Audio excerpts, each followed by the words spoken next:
Oui, madame la présidente, madame la ministre, mes chers collègues, je voulais d'abord vous faire part de ma vive émotion en apprenant l'adoption de l'amendement de notre collègue député Sacha Houlié à l'Assemblée nationale quand ce texte a été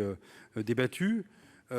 Apprenons que la réalisation d'un test, j'y reviendrai, et l'injection d'un vaccin pourraient se faire de l'initiative d'un des deux parents, le cas échéant.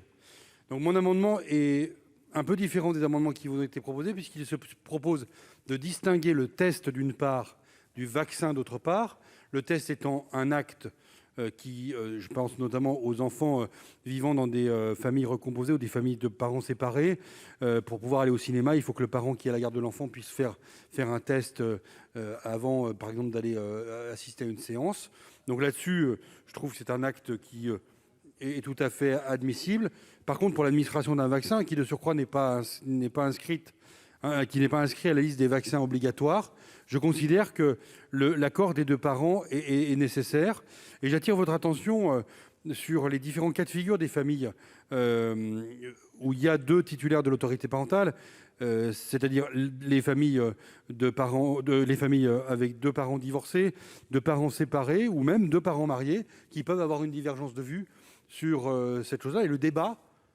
et la décision sont nécessaires pour beaucoup de décisions dans la famille. Moi-même, qui suis père de famille, il y a beaucoup de choses, bien que moins présent que mon épouse, beaucoup de choses que je fais et auxquelles je m'intéresse dans la vie de mes enfants, soit qu'ils soient à l'école, soit ça ne mérite c'est pas aucune gloire, c'est normal. C'est la vie d'un père de famille qui s'intéresse à ses enfants, à leur état de santé et également à leur état de santé. Donc, ce que je veux dire par là, c'est que on ne peut pas,